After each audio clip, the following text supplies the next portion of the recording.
I almost feel like you have to cut your teeth in another field before moving into strategic design. I feel like you need a point of view, you need a perspective, because strategic design is more of a mindset and more of an approach towards problem solving. Designing the future is essential for shaping the world we want to live in. That's why it's more crucial than ever to be strategic about it, think long-term, and embrace complexity rather than avoid it. The field of strategic design is growing, and as two strategic designers, we want to explore how it's changing the way we design products, buildings, organizations, and landscapes. In this podcast, we'll interview strategic designers and professionals in the field, hoping to enlighten both ourselves and others about the future of designing with a strategic mindset and skill set. We're Emily and Isaac, both strategic designers with different backgrounds. Isaac is an industrial designer from Finland, and Emily has a business background in design culture and economics from Denmark. Join us for today's conversation with our guest, where we'll be unfolding strategic design.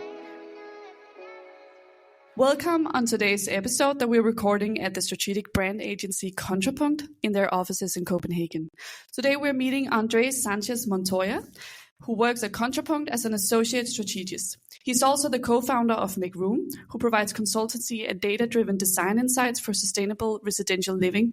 And he's an alumni from Master in Strategic Design and Entrepreneurship from CBS, just like Isaac and I, but with a Bachelor in International Development from the American University. So welcome, Andre. Thank you. Thank you so much for joining our podcast. Yeah, happy to be here. For all the listeners who don't know you, can you tell them about yourself and what you do for a living? Yeah. My name is Andre. I am living here in Copenhagen, Denmark, and I work as a strategist at Kontrapunkt, which is a creative, strategic brand design agency working with large Danish companies, but we also have an office in Tokyo where we work with a lot of large Japanese companies. We have just opened an office in Brooklyn Heights in New York as well. Wow. So look out, New York. Mm-hmm. Going for the stars, I see. You can go to anywhere. Yeah. You joined the Strategic Design and Entrepreneurship program in 2019, right? Ended it in 2021. So that's 3 years ago now. Yeah. And for the ones who don't know it, Strategic Design and Entrepreneurship is a master program between Copenhagen Business School and the Royal Danish Academy. So it combines 20 students from the business school and 20 students from the academy, which is designers, architects, fashion designers. Why did you choose to go to Copenhagen and study strategic design? Yeah, it's a nice winding story, to be honest. So before I made the leap to study strategic design and move to Copenhagen, I was studying international development and doing a lot of field work in a kind of field known as sustainable urban development. And I was doing a lot of field work within Nairobi, Kenya, between the years of 2012 and 2014. And I grew super disillusioned with that education that I was receiving. It was very kind of top down and almost patriarchal, imperialist, to be like the West, as the US or the UN or Europe knows what the doctrine of development is or what it should be. So I ended up graduating with a degree that I had no desire to use, and also kind of felt, opposed to it philosophically. And so I was kind of out in like the professional wilderness for a couple years, not really sure where I could leverage this mindset that I received in international development, how I could apply it. I knew that I wanted to work with some element of sustainability, but really had no clue until a good friend of mine and perennial mentor kind of introduced me to this field of study known as design thinking. And it was really around that big IDEO, Tim Brown splash of design thinking and critical design and whiteboards and post-it notes everywhere. It was very much like that era of design thinking. Started to, like, as I got more familiar with what design thinking was through this internship that I was doing, I realized that it was taking the mindset that I had as someone that studied international development, where you're really looking at policy or environmental programs or social cultural elements within a country or within a city that you're trying to, quote unquote, move towards development. That style of thinking was very much systems thinking. And so it felt like a very one-to-one transferable approach to, that early design thinking approach of know who your users are, empathize with them, understand their needs, define their needs, challenge their needs, iterate, prototype.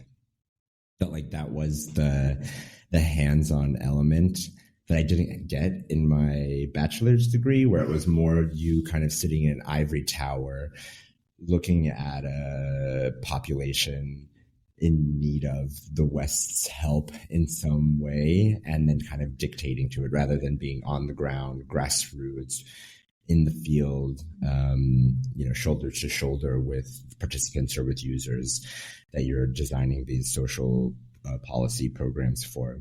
So I immediately everything kind of clicked in that moment. And I was like, okay, I want to be more hands-on, and I want to explore what this design thinking or design research field could be. And then when I was applying for jobs within agencies, kind of more geared towards, consulting or strategy, you can only go so far on charm before they're like, oh, you don't have any education or training. And so through some encouragement of also some, European friends back in the US, they were like, maybe you should look abroad for graduate school.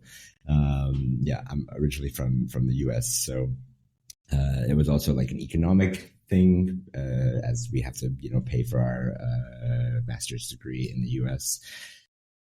So I started looking abroad and found this program at CBS and at the Royal Danish Academy that, was this perfect marriage of, a left brain, right brain, the creative desire that I had to produce something for impact or for change, but then also being able to be highly analytical about what you are producing.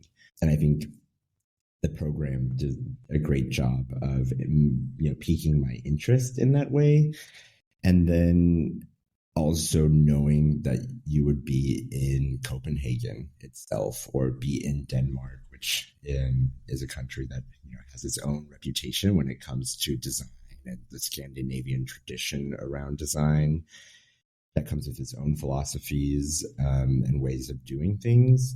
But one thing to learn about, the Jan Gehl approach to public life design, and then it's another thing to then go to Superkilen and experience it, in the classroom in the city. It's one thing to learn about generous public life design and then spend your afternoon swimming in a harbor that's been restored through, oysters and mussels, cleaning out toxic chemicals out of the canal, right? So it's one thing to learn about furniture design or textile design, and then it's another thing to be stuck in your apartment for 8 months because it's so dark and cold, and really value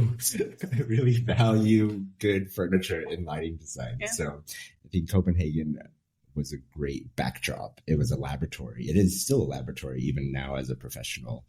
So as a student, I found that to be definitely that extra garnish on top of a dish that brought everything together.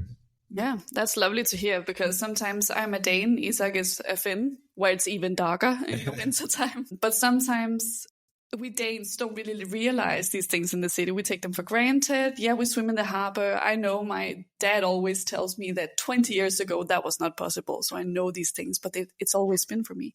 So it's so nice to hear you emphasize how certain things are actually very inspiring and how you, as you say, can embody yourself in the change. When you then study strategic design for 2 years, the first year, the education is very collaborative. There's a lot of projects together with the academy students. And then the second year, it's more individual where you sort of specialize.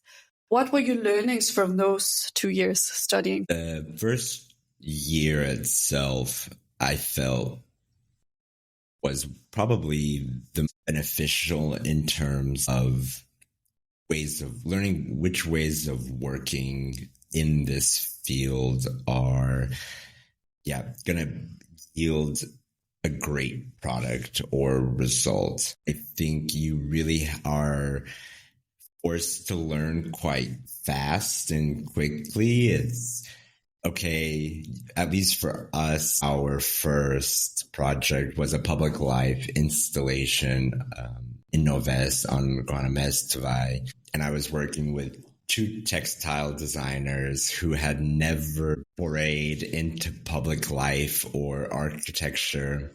So it was also a high learning curve for them. It was a high learning curve for me and the other more business-oriented students. But it's through, I think, understanding what strengths are at the table and what are each other's desires to learn in that specific project. And I think I was lucky and fortunate to be in a group where we all wanted to, of course, get a good grade and submit a nice project. But we also wanted to help each other grow and get the best from the program. I don't know what the program is like these days, but in the early days, I think if you didn't know what you wanted out of the strategic design program, you really struggled. And so I think we were really good at helping each other crystallize those aspirations and ambitions.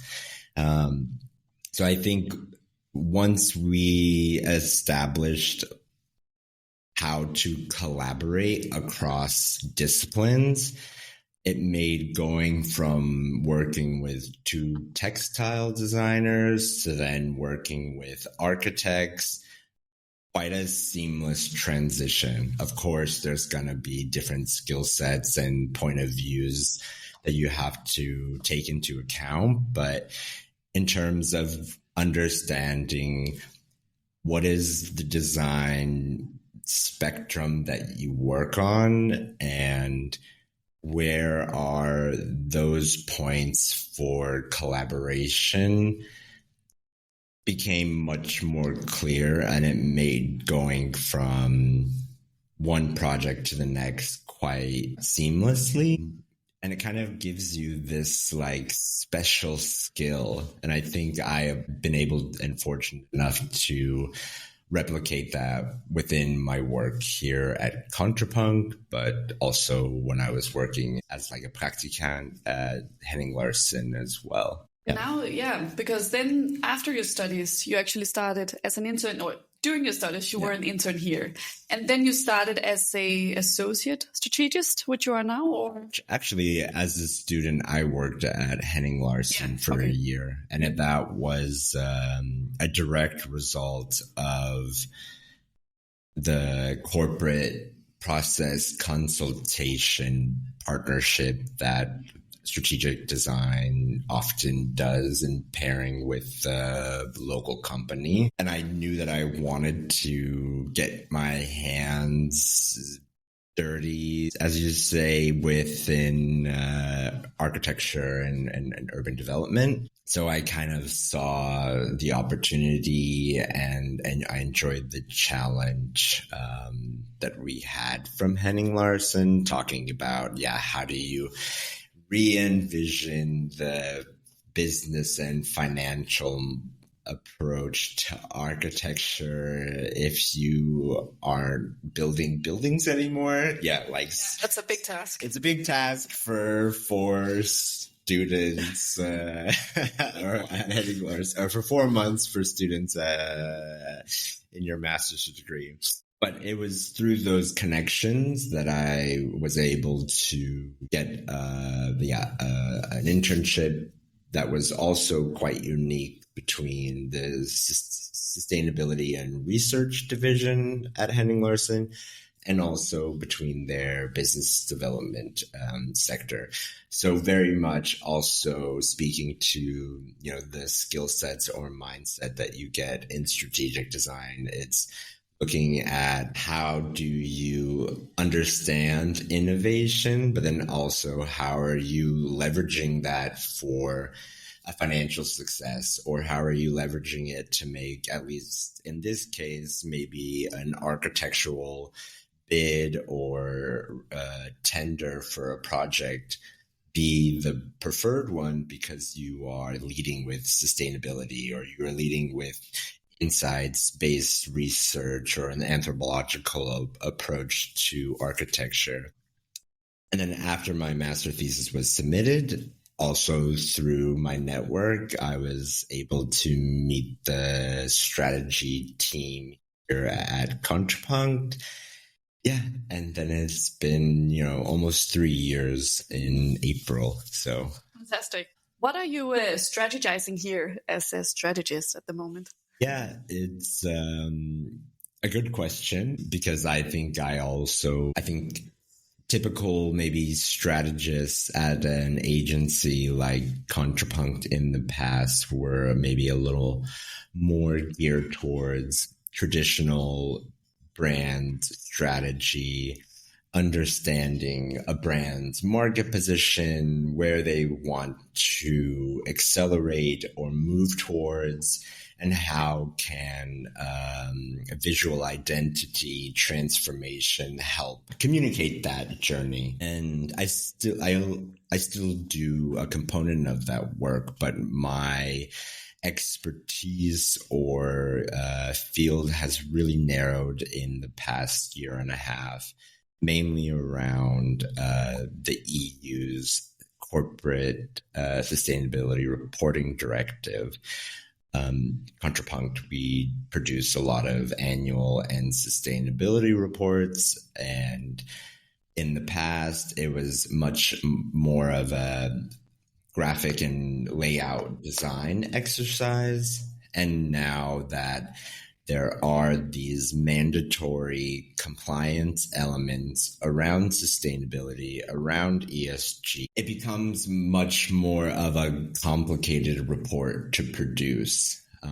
So I'm actually able, with my sustainability background, provide some advisory and some counsel with our annual reporting clients about how do we tell their story, because of course we're still talking about sustainability in a corporate reporting world, so it is not the degrowth sufficiency gospel that we need to be talking about when it comes to understanding the boundaries of our planet. We are still very much in a corporate echo chamber of green growth. So at least how I look at the CSRD and what it is bending big industry players in doing is reporting on data on the same level.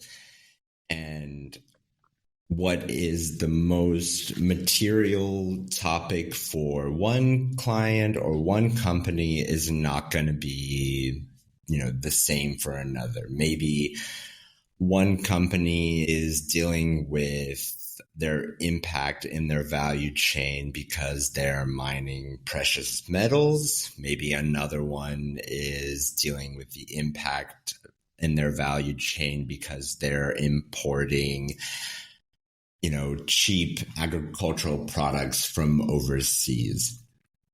And my ambition with some of this work is to push our clients to not shy away from that transparency, because how I view the CSRD is it's not perfect when it comes to forcing big corporate players to move towards more sustainable behaviors. But it's about showing what cards you have and saying, these are the impacts that we have. This is the strategy that we're taking to mitigate or alleviate it. And these are the actions and the resources that we're dedicating towards fixing or mitigating that impact. And, this is intrinsically part of our brand, because we need to be honest about this impact to our investors, to our employees, to future employees, to the media, to the general public at large. So it's quite funny when you will see some of these reports coming out, because I think some companies maybe have a desire to just read the law, follow the law, and provide that data. That's all that's needed. But it'll be another exercise in, communication, in saying, we know we're having a large impact on the planet in these ways. And I think the first step is being honest about it. And I think we're coming out of a greenwashing, green hushing environment from the past, I don't know, couple decades, where there was, Shell could look just as green as us still. And now I think the landscape is changing because of a lot of the things that the EU Commission is doing with the EU new Green Claims Directive also coming out. So that's what I'm strategizing on a day-to-day basis, at least right now, because it is annual reporting season and companies are gearing up to be publishing their year-end results, after the new year. So it is quite exciting to be let into, some of these conversations or, ESG engine rooms with some of our clients, because I would love to challenge as much as I can. Of course, it's also knowing who is your client, what stakeholder landscape are they working in. Maybe they want to be just as ambitious as you, but they have a C-suite executive that they also have to take into consideration. It is using a lot of this collaborative understanding that I think you get in a program like strategic design, understanding how can we push the envelope where we can around this dialogue. Can we push, this element of corporate reporting with this one client a little bit out of the carbon tunnel? And can we talk about, positive regenerative impacts, or can we have a tone of voice, that is inclusive of a variety of sustainability initiatives, not just carbon reduction. So it's, having that analytical foresight. And then it's also about how do we design it? How do we visualize it? How do we create it? Are we using, we use charts or infographics or data visualizations, what level of information and at what complexity are we communicating these important issues or important values or data sets for these companies? if we need to talk about something inspiring, like a company's vision for themselves in 30 years, does an image do that? Or should we use an illustrative universe, right? So then you get to start weaving in this creative element. And I think understanding that design spectrum that you get your hands on at a program like strategic design lets you see that full journey of where you can take something, and I'm very much at the front end of this process where I'm sparring with the client, understanding their needs, understanding the shape of where we can take things or push things, then sitting with a designer, iterating, prototyping, sketching, moving from low fidelity, getting feedback from the client, and then moving into a higher fidelity. Yeah, so that's the long way around, I guess. But it's also interesting to hear how much your role has changed actually from when you started here. Yeah, it sounds like, and how much complexity there is in your role now. Because strategic design is a systemic perspective on designing for a future, you could say, or for today. And that's definitely what you're doing, both, as you say, with the client sort of in the foreground and then in the background. Are you basing your decisions on what is solely coming from the EU and their reporting, or are you also looking beyond that? And how does, let's say, the corporate world, how willing are they actually to implement these changes? Are they still only looking at the financial gain? Or are they more open today to also look past that? Yeah, it's such a great question, because I think it ranges with maybe what type of company they are. Do they have a large impact, and do they know they're going to be perennially under the microscope of regulators, of the public? And so therefore they need to take their brand and their brand equity and be the leader of their industry.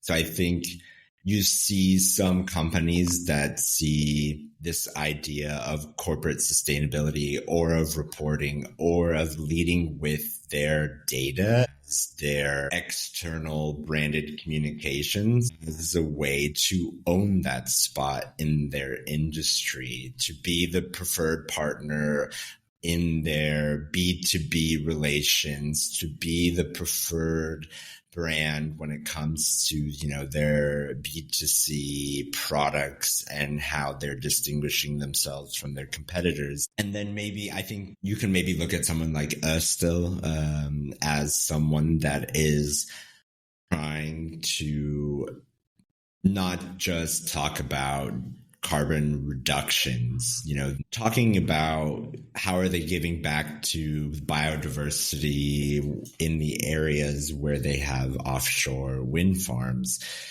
And I think creating that narrative or creating that level of branded communications around, regenerative sustainability initiatives is important, because you have companies like Total Energy or Equinor or Shell, that are also making offshore wind farms. And so if you're a government, or if you are creating a tender for a wind farm out there, now it's not just the clean energy companies that are being competitive in that space or owning that market position. You also have these huge fossil fuel companies with billions of dollars in resources to be the preferred partner.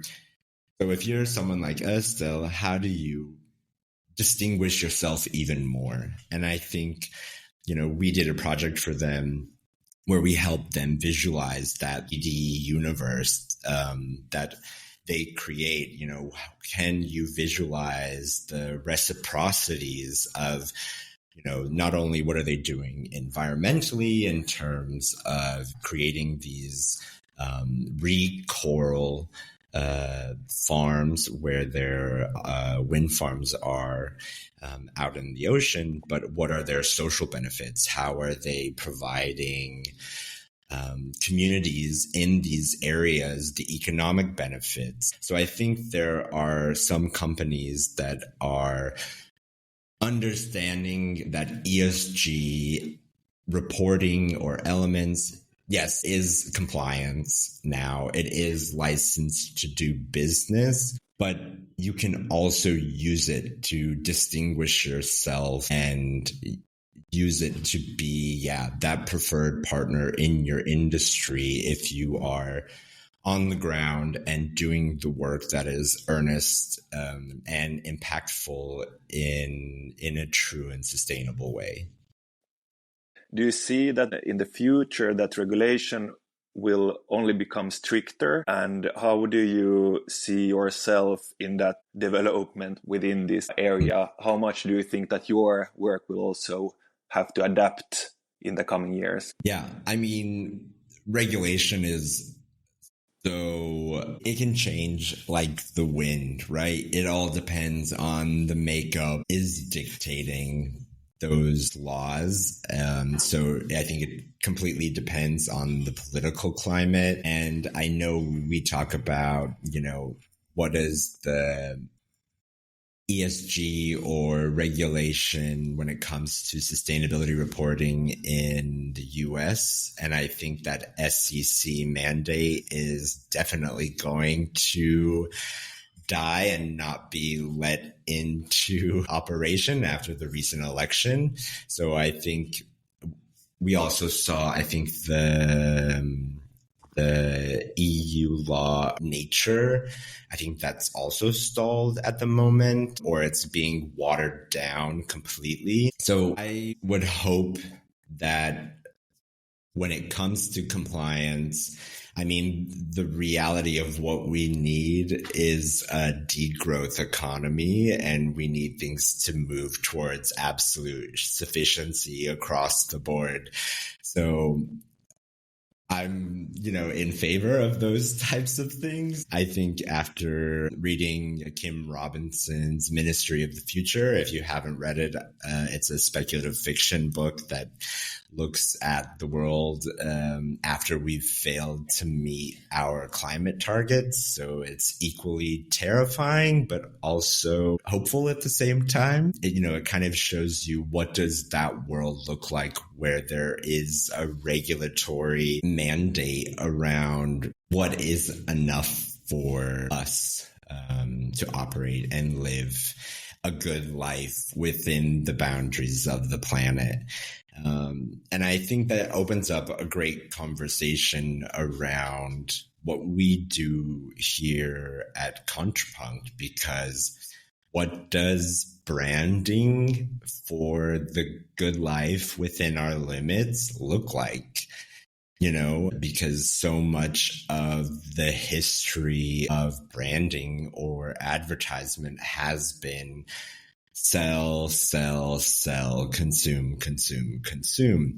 So what is our responsibility in this arena? And I think we opportunity to maybe start exploring that. We have a future foresight team. I don't want to call it a laboratory, but there are people at Kontrapunkt that are very interested in the art and the use of futures design, a way to illustrate the benefit of looking into the future and then backcasting from some of these ideals or goals that we want to move towards, and understand how do we get there.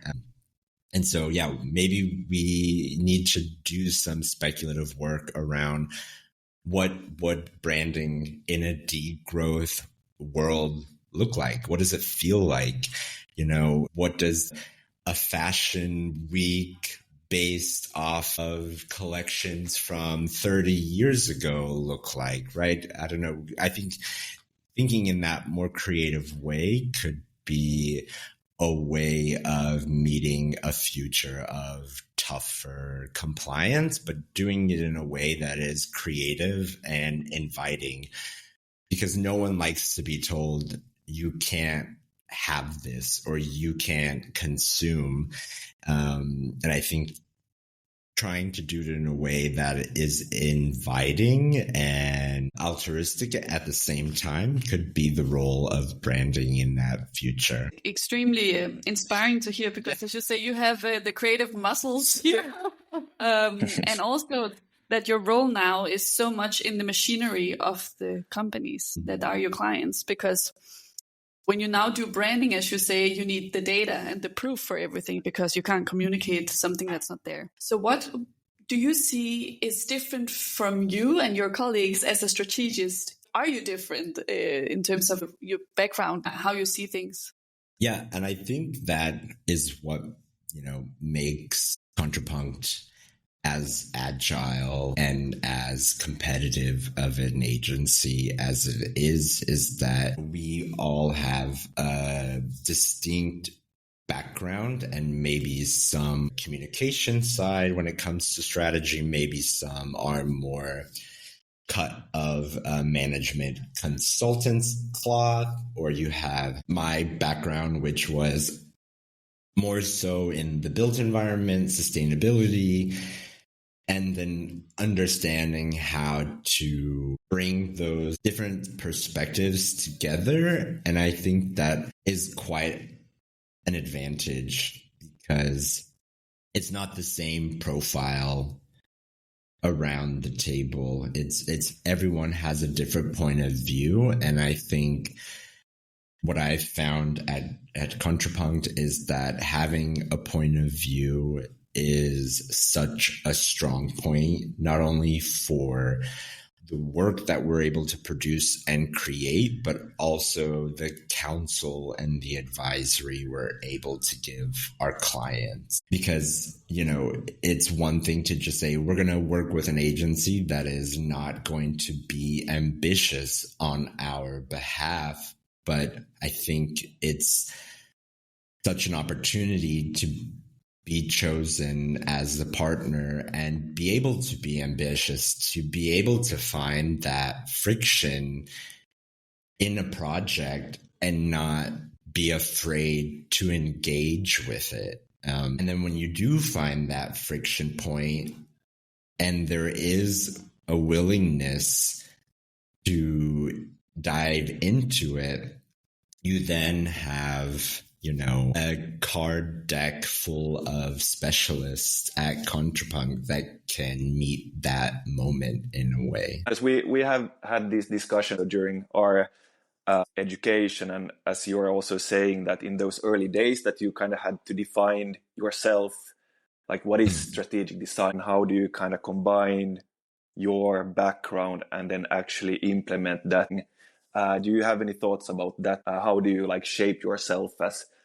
like a strategic designer? Yeah, I almost feel like you have to cut your teeth in another field before moving into strategic design. I feel like you need a point of view, you need a perspective, because strategic design is more of a mindset and more of an approach towards problem solving. So I think my critical view of, the field that I'm in, was so much influenced by my work, working within international development and being so critical of that field. So yeah, I don't know if I have the best advice for how to get into it, but I think if you have a strong point of view about something that you're intrinsically passionate about, it's then taking, that mindset and seeing where do they overlap and how can you push that dialogue or conversation forward. I would also say just be fearless. I think you also I think I worked in an agency environment, so things can move quite quickly, and you just have to be able to move with the pace of things. And I think at least during my time at strategic design within the university, I also tried to have that mentality, because I get that you're at university and you just want to coast and you want to, be a student. But I also feel it's a time for you to be fearless, because university, at least at that level, is really your last chance to really challenge the system and really ask those provocative questions and be, as brave, because, I've talked a lot about the desire to challenge and be ambitious in a corporate environment. But at the end of the day, in an agency, the clients are paying your salary and paying you're paying for you to have the lights on. So they're not always going to want that advice that tells them, you need to scale down. I would say if you find yourself working within strategic design as a student, really use it and put your foot on the gas and juice the lemon for every last drop, because then when you're out in the professional environment, you can lean on those experiences, because I would say maybe your colleagues or your peers weren't able to be as experimental or be as advantageous when it comes to thinking of strategic problems to some of these wicked issues that we have to solve, through the power of design. Yeah, very valuable point. I think that's what we all experience too, is sort of hub for experimenting, critically thinking about our environment, and being able to question, as you say, and challenge the status quo. What's next for you? Yeah. I am going to New York next week. I'm excited to go experience what New York is like these days. I was fortunate enough to be also at our Tokyo office earlier this year, so I'm kind of looking forward to, getting that triple run of all the Kontrapunkt offices around the world. So looking forward to that. Looking forward to hopefully wrapping up this annual reporting season with some ambitious clients on our behalf and seeing where that world of annual reporting goes. Does it stay in PDF? Does it move into the digital space? I don't know. Stay tuned. And where can our listeners find you? You can find me on LinkedIn. Just look me up, Andre Sanchez Montoya. And also, if you want to hear more about strategic design, where we unfold the topic, you can follow us on LinkedIn too, under the name Unfolding Strategic Design, or follow us on your preferred podcast app. So thank you so much for joining us today, Andre. Yeah, such a pleasure. If you enjoyed today's episode of Unfolding Strategic Design, make sure to follow us on LinkedIn, Spotify, and Apple Podcasts. Your support helps us bring in more inspiring voices from the world of strategic design.